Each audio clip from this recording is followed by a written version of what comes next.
Planning बनने लगे हैं, नई नई रणनीतियाँ देखने को मिल रही हैं। इसके साथ साथ और कई चीज़ें आपको हमने बताई है जो बदल रही हैं। बेहतर वोट होने की बात कर रही हो, जीत की बात कर रही हो, दावे कर रही हो, लेकिन ये लड़ाई सीधी जो है वो भारतीय जनता पार्टी बनाम नीतीश कुमार है। नमस्कार, बहुत बहुत स्वागत करते हैं, अभिनंदन करते हैं आपका। जिस तरह से बिहार देश की राजनीति को प्रभावित कर रहा है, कई ऐसे मुद्दे हैं जिस पर बिहार लीड करना शुरू कर चुका है। हमने आपको खबरों में बताया कि इसके साथ साथ 2024 का गेम भी शुरू हो गया है। प्लानिंग बनने लगे हैं, नई नई रणनीतियाँ देखने को मिल रही हैं। इसके साथ साथ और कई चीज़ें आपको हमने बताई है जो बदल रही हैं।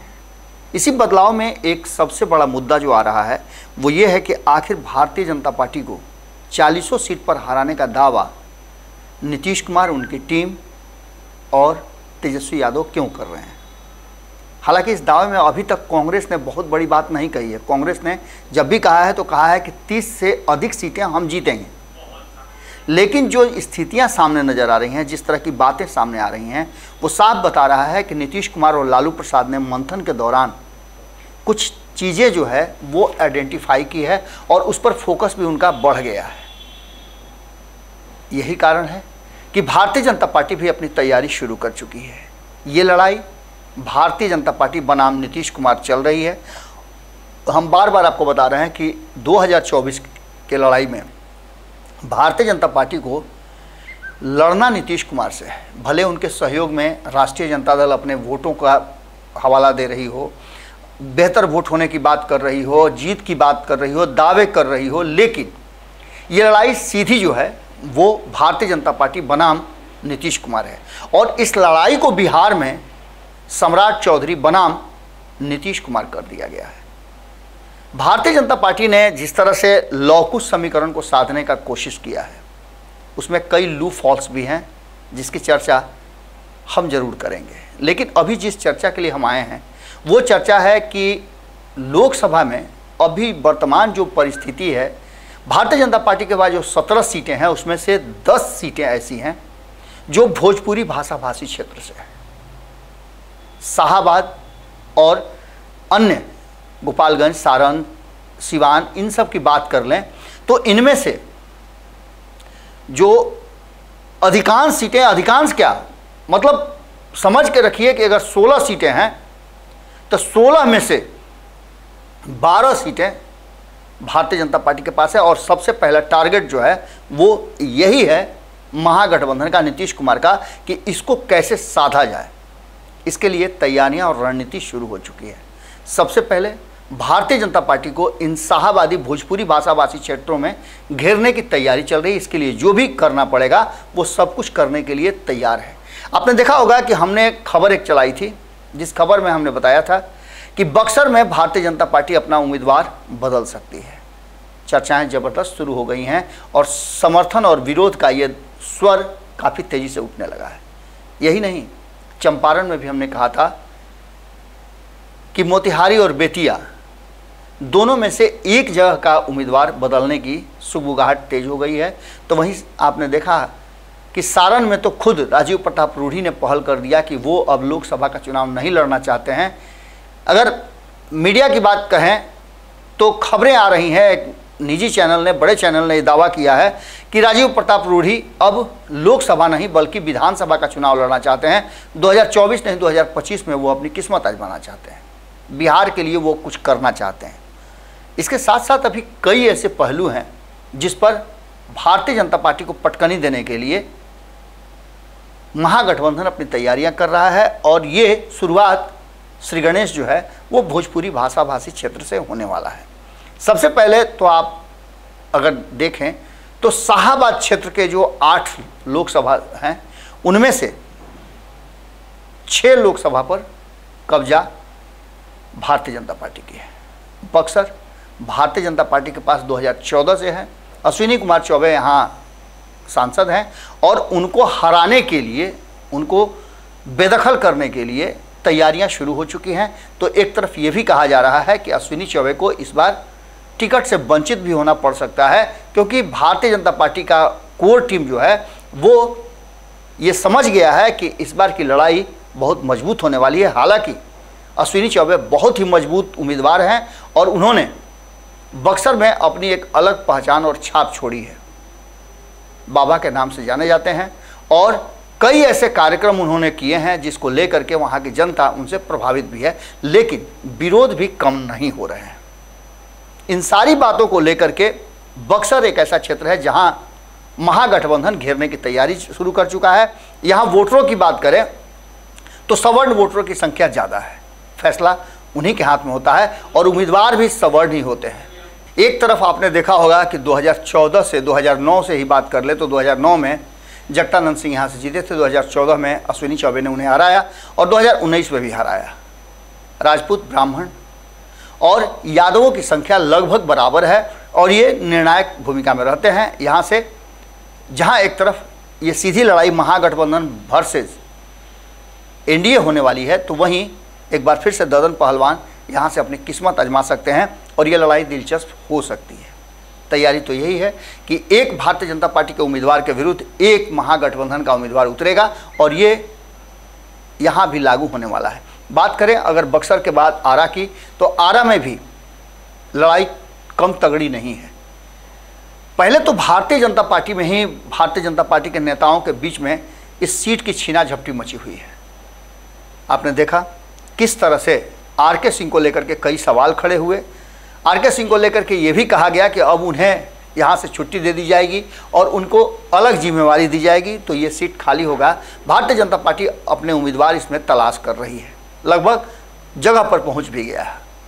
इसी के इंतजार में और इसी चर्चा के बाद कई लोगों ने अपनी दावेदारी पेश की। यहाँ तक कि मीना सिंह जदयू से वापस आकर के जब उन्हें कहा जा रहा था 2009 में कि आइए आप बीजेपी से चुनाव लड़ लीजिए, सिंबल देने के लिए तैयार हैं, तो नहीं लड़ी थी। लेकिन अब वो भी 2024 के चुनाव में वापसी कर गई हैं भारतीय जनता पार्टी की तरफ और एक उम्मीदवार के रूप में उन्हें भी देखा जा रहा है। इन सारी बातों को लेकर के आरा में लड़ाई कई कोण पर है। एक तरफ जहां अवधेश नारायण सिंह जो पूर्व विधान परिषद के सभापति रहे हैं, उन्होंने भी इच्छा जाहिर की है कि वो चुनाव लड़ेंगे, अपने किसी परिजन को वहाँ से चुनाव लड़ाना चाहते हैं। राजपूतों की वहाँ अच्छी पकड़ है, सवर्णों को डोमिनेट करने वाला ये भी सीट कहा जाता है।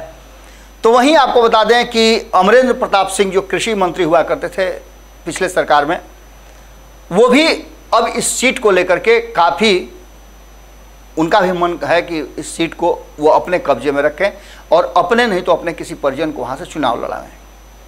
इन सब की लड़ाई को अभी और भी कई नाम सामने से जुड़ते जा रहे हैं, लेकिन सबसे ज़्यादा दिलचस्प बना दिया है कन्हैया सिंह ने। कन्हैया सिंह इस सीट पर अपनी मजबूत दावेदारी पेश कर रहे हैं। वो भाजपा में शामिल नहीं हुए थे, तब भी उनकी दावेदारी थी और भाजपा में शामिल होने के बाद जिस तरह से उनके आरा जाने के बाद जश्न मनाया गया, वो साफ बता रहा है कि कहीं ना कहीं कन्हैया सिंह भी आरा से एक उम्मीदवार हैं और मजबूत उम्मीदवार हैं जिनको भारतीय जनता पार्टी विचार करके चुनाव लड़ा सकती है। उनके जो शिक्षाविद होने का फ़ायदा है, उनके बेदाग और साफ छवि का फ़ायदा है, ये सारे चीज़ मैटर करते हैं और भारतीय जनता पार्टी इन सब चीज़ों को देख करके ही अपने उम्मीदवार का चयन करती है।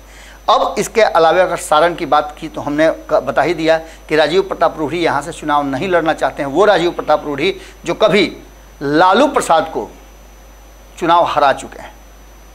अब ऐसी स्थिति में आप समझ सकते हैं कि सारण की सीट पर भी इस बार महागठबंधन की नज़र है और यहाँ जहाँ एक तरफ जदयू भी अपनी दावेदारी पेश कर रही है, वहीं राष्ट्रीय जनता दल की मजबूर दावेदारी है और इस मजबूत दावेदारी में कहीं ना कहीं इस बार तेज प्रताप का भी नाम आ रहा है कि वो अपने पिता और माँ के इस पारंपरिक सीट को अपने कब्जे में करने के लिए चुनाव लड़ सकते हैं। तो वहीं बात करें सासाराम की, तो सासाराम चूँकि रिजर्व सीट है, यहाँ से अक्सर मीरा कुमारी जीत करके आई थी, कभी जगजीवन राम इस सीट के पर जीता करते थे। आज एक बार फिर से भारतीय जनता पार्टी को इस सीट से बेदखल करने के लिए मीरा कुमार तत्पर हो गई हैं और अपने पुत्र को चुनाव लड़ाना चाहती है। महागठबंधन इस भोजपुरी भाषाभाषी क्षेत्र पर भी अपना अंकुश और दबाव भारतीय जनता पार्टी को चारों तरफ से घेरने की तैयारी में लग गया है। जातीय आंकड़ों के आधार पर समीकरण बैठाने की कोशिश की जा रही है और ये सीट भी महागठबंधन की नज़र में है। यानी कि जिन सीटों को हमने आपको बताया, इसके साथ साथ आप महाराजगंज की बात कर लें तो महाराजगंज सीट जो है त्रिकोणीय मुकाबले में फंसता नजर आ रहा है। जनार्दन प्रसाद सिग्रीवाल यहाँ दूसरी बार चुनाव जीत करके 2019 में आए थे। उसके बाद से ही लगातार ये चर्चा चल रही थी कि वो अपने क्षेत्र में के लोगों के पहली पसंद नहीं है, बल्कि अब पसंद बदलने लगे हैं। इसको लेकर के भी कई लोग ऐसे हैं जो वहाँ से चुनाव लड़ना चाहते हैं। आपने देखा कि इस सीट पर चुनाव लड़ने के लिए कई पुराने लालू प्रसाद के जो मित्र हुआ करते थे वो भी तैयार हैं। तो वहीं इस सीट पर एक दावेदारी जनसुराज की भी बनती नज़र आ रही है। सच्चिदानंद राय यहाँ मजबूत दावेदारी पेश कर रहे हैं और यहाँ से संभावना है कि वो खुद नहीं तो अपने पुत्र को चुनाव लड़ाएंगे। ये मुकाबला भी त्रिकोणीय हो रहा है, लेकिन सबसे बड़ी बात यह है कि महागठबंधन एकजुट होने की कोशिश कर रहा है और एकजुट होता हुआ महागठबंधन कहीं ऐसा ना हो कि महाराजगंज में भारी पड़ जाए इस बार भारतीय जनता पार्टी पर। इसके अलावे आप चंपारण के दोनों ही चंपारण, पूर्वी और पश्चिमी, दोनों चंपारण में हमने आपको बताया ही कि यहाँ भी समीकरण गढ़ने की कोशिश की जा रही है। खास करके अगर कहा जाए तो यहाँ मोतिहारी सीट पर इस बार उम्मीदवार बदलने की पूरी तैयारी चल रही है। उम्र भी हो गया है और इसको लेकर के भी तैयारी महागठबंधन शुरू कर चुकी है। इस तरह से आपने देख ही लिया कि कम से कम शाहाबाद क्षेत्र के, भोजपुरी भाषाभाषी क्षेत्र के ऐसे 10 सीट हैं जिस पर महागठबंधन इस बार भारतीय जनता पार्टी को पटकने देने और सीट उससे छीनने की तैयारी में लगी हुई है। रणनीतियाँ बन चुकी हैं। वोट के आंकड़े भी नज़र आ रहे हैं कि लड़ाई कड़ी होने वाली है। नीतीश कुमार और तेजस्वी यादव के एक साथ आने से समीकरण बदला है और इस समीकरण पर ही सब कुछ टिका हुआ है। गेम समझिए में हम आपसे यहीं विदा लेते हैं। अगली खबर में जल्दी ही मुलाकात होगी। बहुत बहुत धन्यवाद। नमस्कार। अगर ये वीडियो पसंद आई और वह बिहार के राजनीति और बिहारियत से सरोकार रखेनी तो सब्सक्राइब बटन दबा के चैनल के सब्सक्राइब कर ली। ओजे एगो घंटी बा, ओकरा बटन दबा देला से कुल सटीक और मारक खबर रुआ मुफ्त में मिल जाई। अगर रुआ पत्रकारिता के हमनी के नया प्रयोग में सहयोग कर चाहतानी तो ज्वाइन बटन दबा दी। पेटीएम नंबर नोट कर ली 9386816700। धन्यवाद।